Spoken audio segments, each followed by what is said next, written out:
Tantas cosas me anonadan. Me parece que están hablando de otra persona.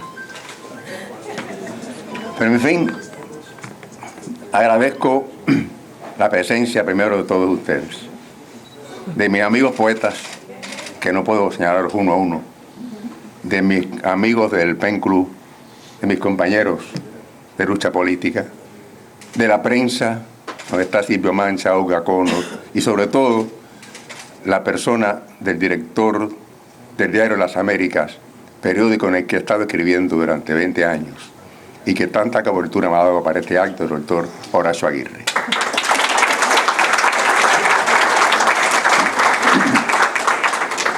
¿Ahí se oye bien? Sí. Pues bien, agradezco a la Fundación Emilia Bernal y a la Asociación Nacional de Educadores Cubanoamericanos, NACAE, el honor de congratularme con este premio Emilia Bernal, que tendré siempre en un sitial superior a cualquiera otro que haya recibido o reciba. Porque de una parte, el galardón me viene de manos de compatriotas cubanos y colegas míos que se han destacado en tierras extranjeras en la noble profesión de la enseñanza, y en este país han puesto muy en alto el prestigio de los educadores cubanos, que ahora se congregan en la asociación ya simplemente conocida como NACAE, y a Emilio Bernal Labrada, presidente de la fundación.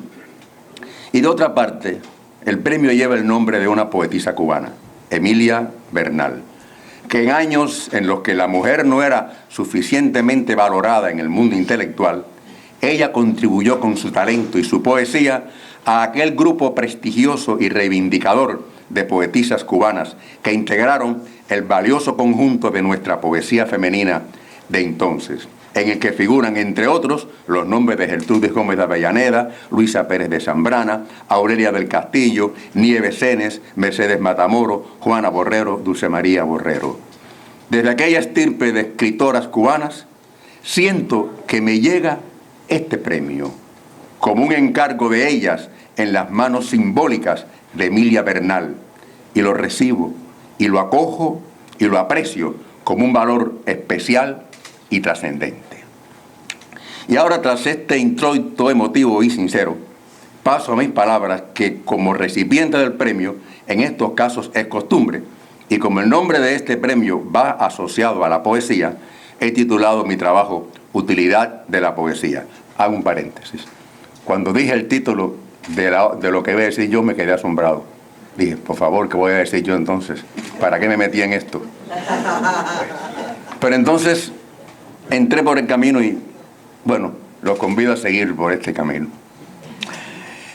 En el magnífico ensayo que sobre el gran poeta norteamericano Walt Whitman publicó José Martí en el periódico La Nación de Buenos Aires en 1887, nuestro apóstol se refiere a la necesidad y, por tanto, a la utilidad de la poesía con estas palabras.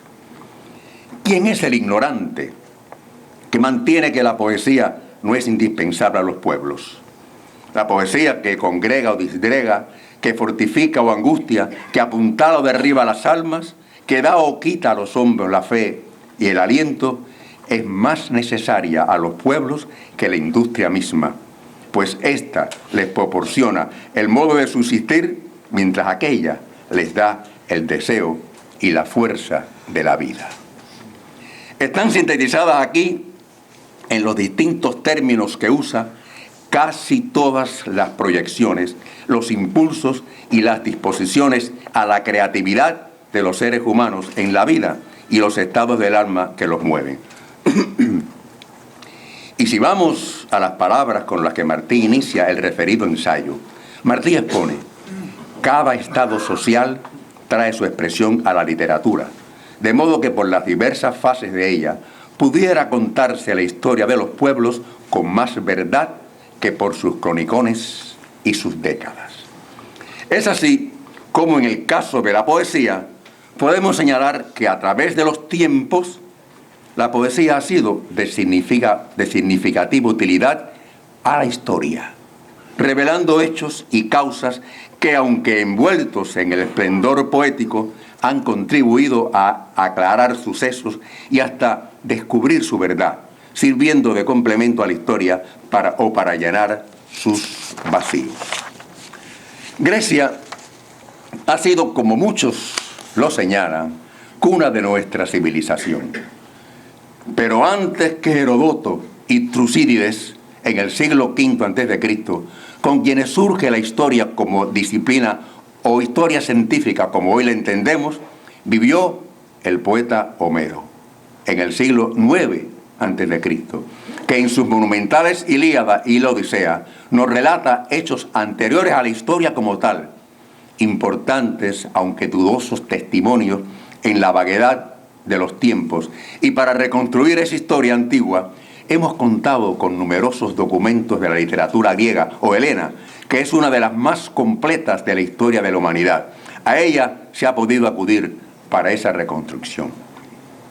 El alemán Heinrich Schliemann, arqueólogo por vocación y diríamos que más por devoción a la obra de Homero, creyó en la realidad histórica de la Ilíada y la Odisea. Hasta aquel entonces, los estudiosos consideraban que todo aquello no era más que invenciones poéticas del talento de Homero. Desde 1870, Schliemann hizo excavaciones en el noroeste de Turquía. Los eruditos en arqueología entonces aseguraban que, de ser cierto el relato de Homero, tendría que ser en otro lugar, no el señalado por Schliemann. Pero con una fe total en el poema de Homero y de acuerdo con sus relatos, insistió en el lugar y descubrió allí la mítica ciudad de Troya. Entonces, los relatos de Homero, sus sucesos y sus héroes salieron de la fantasía poética a la realidad de la historia. También Schliemann, un poco más tarde, en 1876, desenterró Micenas, el reino de Agamenón, el que comandaba las tropas griegas que asediaron a Troya. Fue así que, en las excavaciones de Schliemann, el poema de Homero excavaba con él. Cuando las ciudades griegas jónicas, entre ellas Mileto, se rebelaron contra el dominio de los persas, Atenas se brindó a ayudar a las ciudades rebeldes en el año 499 a.C. Poco más tarde, los persas reconquistaron los territorios griegos en el Asia Menor, destruyendo por completo Mileto y exterminando sus habitantes, lo que Atenas sintió como una derrota propia. Y cuando en el año 492 a.C. el poeta Frínico, se llamaba Frínico, estrenó su tragedia La toma de Mileto, aquellas escenas terribles de la derrota griega hizo llorar a todos los presentes.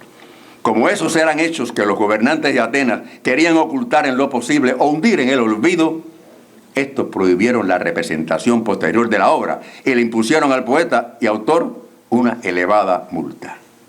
En esto aplica lo antes expuesto por José Martí, por cuanto con el testimonio dramático del poeta Frínico se estaba contando la historia, como decía Martí, con más verdad que las versiones oficiales. Hago aquí un señalamiento de que Frínico era poeta, como todos los autores de la tragedia griega. Los que tenían que ser poetas, pues aquella se escribía en verso. Cuando en el año 480 a.C. la flota ateniense tuvo una rotunda y salvadora victoria sobre la flota persa en las aguas de Salamina, el poeta Esquilo, que había participado en la acción, describió en forma impresionante aquel acontecimiento, al que con su obra el poeta Esquilo contribuyó a reafirmar la fe en los atenienses, en sus posibilidades, levantando el espíritu nacional y precisando más los hechos históricos. El héroe nacional de España en la empresa de la reconquista frente a los moros fue Rodrigo Díaz de Vivar, héroe real y a la vez legendario, que el genio popular español conoció como el Cid campeador y que recogió en el poema épico Cantar del mío Cid su vida y sus victorias. Obra anónima, voz del pueblo mismo, que se supone hecha por más de un autor que vivió o vivieron en el primer tercio del siglo XII de nuestra era y que se recogió en un manuscrito del año 1307. Obra esta monumental donde aparecen un gran número de elementos históricos. Si en las obras de Homero se confunden historia y fantasía en el cantar del mío Cid, como señala nuestro notable hispanista Humberto López Morales.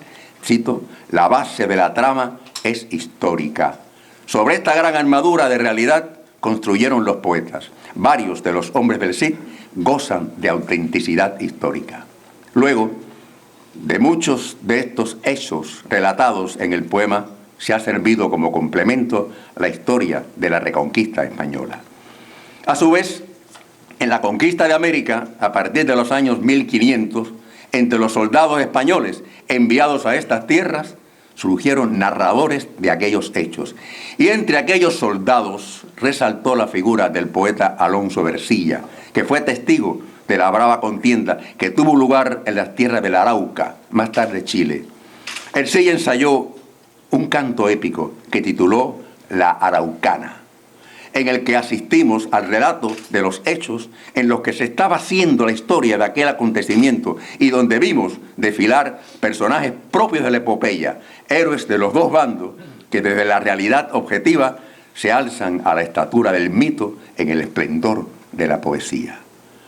Ercilla exalta el valor de los hechos, dice, las proezas de aquellos españoles esforzados que a la cerviz de Arauco no domada pusieron duro yugo por la espada.